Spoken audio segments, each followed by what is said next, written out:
Hello good morning friends, कैसे हैं आप लोग। सबसे पहले तो आपका हमारे इस चैनल पर बहुत बहुत स्वागत है।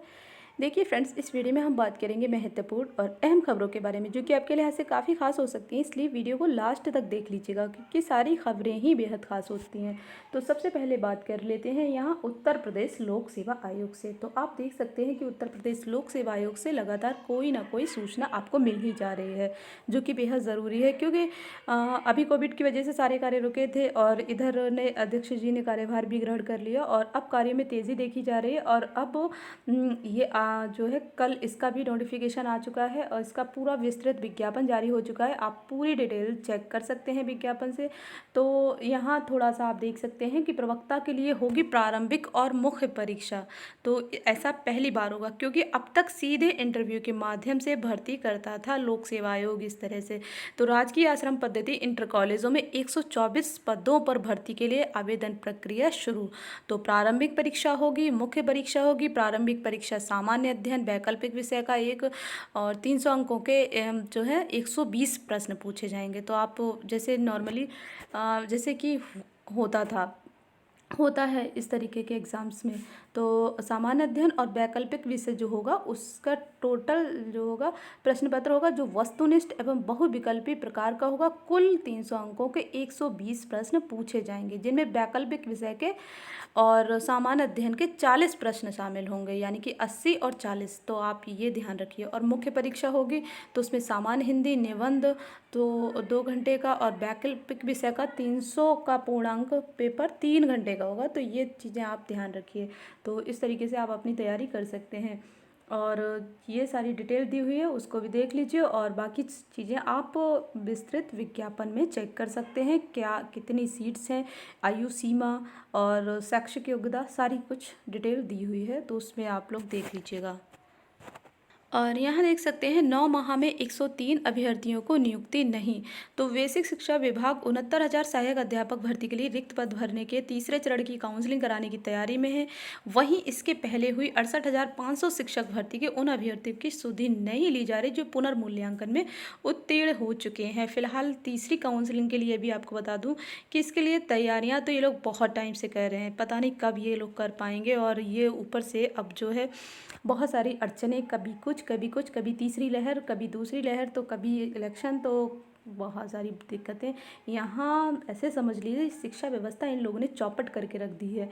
और हर तरफ ये दिक्कतें हम देख रहे हैं। माध्यमिक में भी इस तरीके की दिक्कतें हैं, बेसिक में भी इस टाइप की दिक्कतें देख रहे हैं। तो कहीं भर्तियाँ आधी अधूरे में लटकी हुई हैं, तो कहीं कुछ अभ्यर्थी रह गए हैं। तो ये सारी आप देख सकते हैं कि अभी तक इतने जो है अभ्यर्थियों को नियुक्ति ही नहीं है। तो हाई कोर्ट ने 4 सप्ताह में नियुक्ति पत्र देने का आदेश दिया था, लेकिन अब तक 9 माह बीत चुके। अभ्यर्थी परिषद मुख्यालय से लेकर बेसिक शिक्षा के अफसरों का चक्कर काट रहे हैं। यही कंडीशन सीधे इन्होंने एलटी ग्रेड में कर दी है। जैसे कि आप देख सकते हैं वहाँ 13 विषयों की नियुक्ति हो गई और 2 विषय वाले कहाँ कहाँ चक्कर नहीं काट रहे। और ये लोग हैं कि इनके कान पे जूं नहीं रेंग रही। ये चीज़ें बहुत गलत लगती हैं और ये चीज़ें बिल्कुल नहीं होना चाहिए। आप देख सकते हैं कि सारी स्थिति सामान्य हो चुकी है लगभग, और कार्य भी हो रहे हैं। तो क्यों नहीं, जो कार्य ज़्यादा पेंडिंग है, ज़्यादा दिक्कतें हैं, आप उसको पहले देखिए, निपटाइए। तो बस इनको तो उस चीज़ से मतलब है जहाँ इनका चुनावी एजेंडा काम करता है, जहाँ इनको लगता है कि जहाँ इन्हें मतलब फ़ायदा है, इसका इलेक्शन में फ़ायदा मिल जाएगा। तो ये सारी चीज़ें ये लोग देख रहे हैं। और यहाँ लेकिन ये है कि हम लोगों को पूरे जोश व खरोश से आवाज़ को बुलंद रखना होगा। अपनी समस्याओं को इनके सामने बार बार रखिए, कब तक इग्नोर करेंगे। तो ये सारी चीज़ें हैं, इसको देख लीजिए आप। लिखा है कि दोबारा मूल्यांकन में उत्तीर्ण होने वालों को नियुक्ति दी जा चुकी है, लेकिन पुनर्मूल्यांकन में 103 उत्तीर्ण अभ्यर्थी अब तक राह देख रहे हैं। इस बाबत नरेंद्र कुमार चतुर्वेदी बनाम अन्य के संबंध में हाईकोर्ट से 18 सितंबर 2020 को आदेश हुआ। इसमें कहा गया था रिजल्ट देने के 4 सप्ताह में नियुक्ति पत्र दिया जाना चाहिए। सरकार ने हलफनामा भी दिया था कि एक बार फिर से उत्तर पुस्तिकाओं का मूल्यांकन कराने के बाद परिणाम के आधार पर नियुक्ति दी जाएगी। अभ्यर्थियों का दावा है। इस मामले में शीर्ष कोर्ट तक गुहार लगाई। सुप्रीम कोर्ट राधा देवी की याचिका में आए निर्णय की रिव्यू याचिका भी खारिज कर चुका है। अभ्यर्थियों का कहना है कि वे लगातार साथियों से जूनियर होते जा रहे हैं। अभ्यर्थी इंटरनेट मीडिया के माध्यम से नियुक्ति के लिए मुहिम भी चला रहे हैं। और यहाँ देख लीजिए आप, माध्यमिक में भी यही दिक्कत, विडंबना। माध्यमिक शिक्षा सेवा चयन बोर्ड से चयनितों को नहीं मिल रही नियुक्ति। जिला विद्यालय निरीक्षकों की संस्तुति पर जैसे वैसे समायोजन, तो ये भी दिक्कत हो जाती है कि मतलब आपका सिलेक्शन हो गया, नियुक्ति हो गई, अब नियुक्ति वहाँ जब विद्यालय जाते हैं तो पता लगता है वहाँ सीट ही खाली नहीं। तो ये किसकी कमी है? ये बहुत बड़ी कमी है। ये इस तरीके की कमियां सरकार क्यों ध्यान नहीं देती? इस तरीके की दिक्कतें किसको झेलनी पड़ रही हैं? हम लोगों को झेलनी पड़ती हैं। और ये झेलने वाली बात नहीं होती, ऐसे मरने वाली कंडीशन हो जाती है, लोग परेशान हो जाते हैं। तो ये देखिए लिखा है, रिक्त पदों का अधियाचन भेजते हैं, लेकिन चयन बोर्ड से उन पदों के लिए चयनित अभ्यर्थी जब संबंधित कॉलेज में कार्यभार ग्रहण करने भेजा जाता है तो उसे खाली पद नहीं कहकर वापस लौटाया जा रहा है। तो 2016 प्रशिक्षित स्नातक शिक्षक व प्रवक्ता टीजीटी पीजीटी भर्ती में ऐसे चयनितों की तादाद 300 से अधिक है, जो मेधा के दम पर चयनित होकर भी नियुक्ति के लिए भटक रहे हैं। उनकी नियुक्ति अब डीआईओएस की कृपा पर निर्भर है, यानी कि अब वो लोग ही इस टाइप की जो है समस्याएं, यानी कि खाली सीटों का, रिक्त सीटों का ब्यौरा देंगे, पुष्टि करेंगे, उसके बाद ही वहाँ उन लोगों का हो पाएगा। और ये चीज़ बड़ी दिक्कत वाली बात है। माध्यमिक शिक्षा सेवा चयन बोर्ड उत्तर प्रदेश अशासकीय सहायता प्राप्त माध्यमिक कॉलेजों में टीजीटी पीजीटी शिक्षकों का चयन करता आ रहा है। 2016 में टीजीटी पीजीटी भर्ती के अभ्यर्थियों की लिखित परीक्षा फरवरी में कराई गई थी। ये सारी चीज़ें आप लोग जानते ही हैं, ये सारी खबरें देख सकते हैं। तो ये दिक्कत है और इस तरीके की विडंबना बिल्कुल नहीं होनी चाहिए, इस पर भी आवाज़ उठाते रहना चाहिए। और इसमें देखिए संख्या भी 300 से अधिक है। और इधर तीसरी लहर की भी आशंका दिखाई देने लगी है। अब 1 साल तक रहेगा सेहत और जीवन को खतरा, अक्टूबर तक तीसरी लहर। तो अक्टूबर तक अगर तीसरी लहर आ जाती है तब तो बड़ी दिक्कत हो जाएगी। लेकिन मेरा यहाँ कहने का मतलब ये भी है कि तीसरी लहर आ रही है तो अक्टूबर तक बहुत टाइम है इनके पास। अक्टूबर तक क्या ये लोग इंतज़ाम नहीं कर सकते? जब इनको पता ही चल चुका है या तो कोई आफत, एक साथ सुनामी तो आ नहीं रही, तो इसका इंतज़ाम कीजिए आप लोग। क्यों इंसान की जीवन को नरक बना के रख दिया, शिक्षा व्यवस्था तो चौपट कर दी है, ट्रेन देख लीजिए बंद करके रख दिए हैं। तो ये सारी चीज़ें नहीं होनी चाहिए, इनको पहले से इस चीज़ को देखना चाहिए, व्यवस्था सुधारनी चाहिए, इंतज़ाम करने चाहिए जब अगर हमें पहले से आशंका है तो। और एग्ज़ाम बहुत ज़्यादा लेट करने से सारी भर्तियां लटकी हुई हैं और अक्टूबर में बहुत सारे एग्ज़ाम हैं। अब मान लो ये तीसरी लहर की वजह से अगर वो भी एग्ज़ाम कैंसिल कर देंगे फिर कब होंगे? और मतलब पूरी तरीके से सब चौपट होता जा रहा है। तो इनको ये करना चाहिए कि भर्तियां अपने तय समय पर होनी चाहिए। अब भर्तियां बिल्कुल नहीं लटकाई जाएं और जो है जो शिक्षा व्यवस्था को बस दुरुस्त करना चाहिए, ना कि सारे कार्यों को रोक देना चाहिए।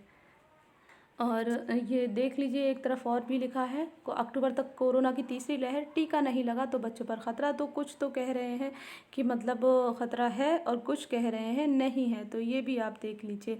लेकिन बस यही हम तो दुआ करते हैं कि इस तरीके की तीसरी लहर ना आए, बस इस तीसरी लहर से बच जाएं। थोड़ा वो बहुत हल्का फुल्का अगर हो भी असर तो वो ऐसे ही सही हो जाए और इस व्यवस्था के मतलब इस तरीके से इंतज़ाम हो जाए कि ये लहर बिल्कुल भी असर ना कर पाए।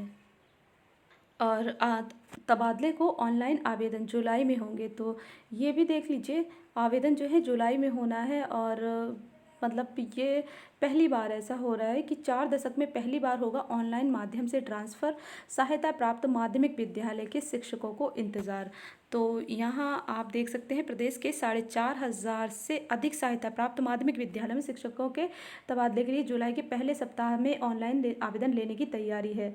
तो यानी कि पहले सप्ताह में ही आवेदन लेने की तैयारी है, उसके बाद जो है सारे कार्य होंगे और ऑनलाइन इनका ट्रांसफ़र किया जाएगा। और मतलब लिखा है कि निदेशालय के अधिकारियों ने आवेदन के लिए तैयार सॉफ्टवेयर का डेमो देखा है, इसमें कुछ कमियां जिसे दूर करते हुए जुलाई प्रथम सप्ताह से आवेदन लिए जाएंगे। और इधर राजकीय शिक्षकों का भी होगा ऑनलाइन ट्रांसफ़र। तो ये बात आपको बता चुके हैं हम पहले ही, और इसके संबंध में एक पत्र भी आप से डिस्कस कर चुके हैं। तो यही बात इसमें भी लिखी है कि 15 जुलाई से पहले स्थानांतरण पूरे करने के आदेश हैं।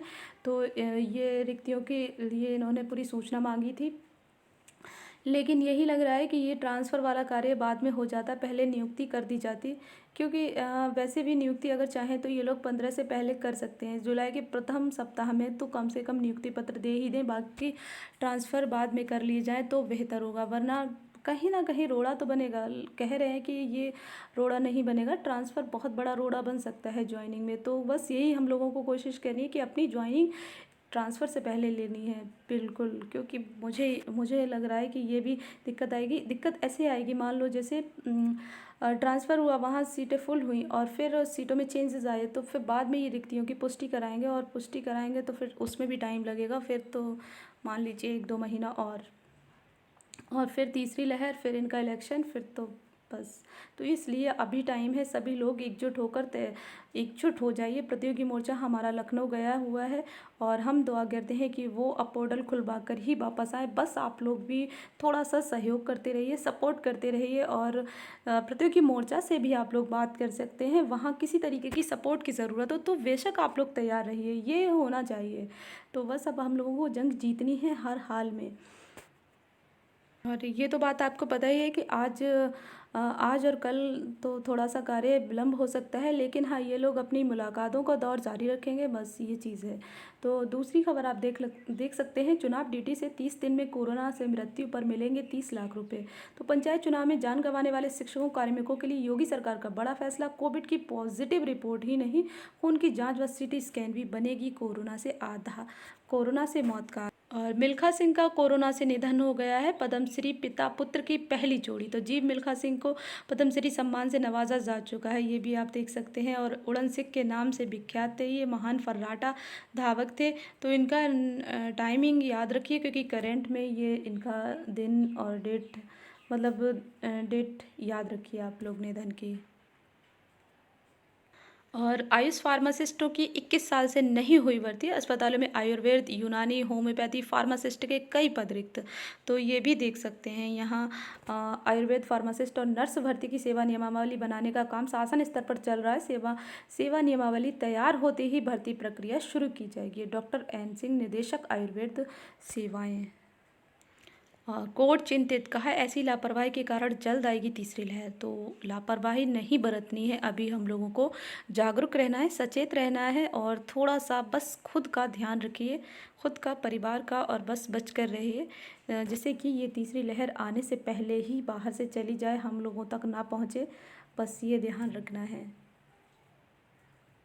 और ये तीसरी लहर से मुकाबले की तैयारी। यूपी में भर्ती किए जा रहे 600 बाल रोग विशेषज्ञ चिकित्सकों के कुल 3620 पदों पर भर्ती के लिए जारी है नियुक्ति प्रक्रिया।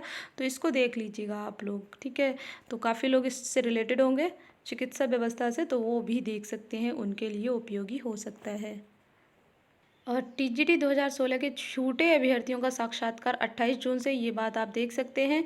और इसमें लिखा है जो सामाजिक विज्ञान 2016 के छूटे साक्षात्कार की तिथि घोषित कर दी गई है। और जो है अप्रैल के 41 अभ्यर्थियों 8 से 13 अप्रैल के बीच 822 साक्षात्कार कोविड महामारी के कारण स्थगित कर दिया गया था।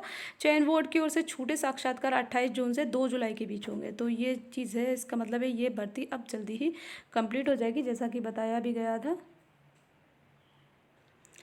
तीसरी लहर पर चिंता, सरकार ने कहा स्वरूप बदलकर वायरस अब भी मौजूद, रहें सचेत, नहीं सुधरे तो फिर बिगड़ेंगे हालात। 6 महीने शादी पार्टियों से रहें दूर। दूसरी लहर ने बता दिया कैसी चुनौतियां दे सकता है वायरस। तो ये भी आप देख सकते हैं, पहली लहर के बाद गलती ना करें। हाईकोर्ट ने भी जताई चिंता, ऐसी लापरवाही रही तो तीसरी लहर जल्द संभव। तो ये सारी चीज़ें हैं, आप लोग जागरूक रहिए, सचेत रहिए।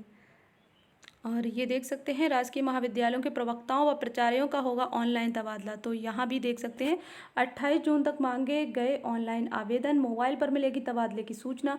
राजकीय शिक्षक संघ ने निदेशक से रखी मांगे। और प्राथमिक शिक्षकों के रिक्त पदों पर भर्ती करे सरकार। तो सरकार को क्या बना जा रही है, 112 रिक्त प्राथमिक शिक्षक भर्ती की प्रक्रिया आरंभ कर देनी चाहिए। प्रदेश में करीब 10 लाख मतलब बेरोज़गार हैं इस तरीके के। तो आप इसको देख लीजिएगा, इस तरीके की मांग बहुत टाइम से उठ रही है। और परिषदीय स्कूल बनेंगे लर्निंग का हब, यानी कि सभी परिषदीय स्कूलों की कक्षाओं को स्मार्ट बनाया जाएगा। इसके लिए स्कूलों में प्रोजेक्टर, टीवी व अन्य उपकरण लगाए जाएंगे। तो इसके लिए बेसिक शिक्षा विभाग ने शासनादेश जारी कर दिया है। इसमें समग्र शिक्षा कार्यक्रम के तहत जन सहभागिता के जरिए स्मार्ट क्लास रूम बनाने के लिए डिजिटल उपकरणों के तकनीकी विवरण का जिक्र किया गया है। तो चलिए इस वीडियो में बस इतना ही, बाकी की अपडेट के लिए आप बने रहें। Thank you, bye bye.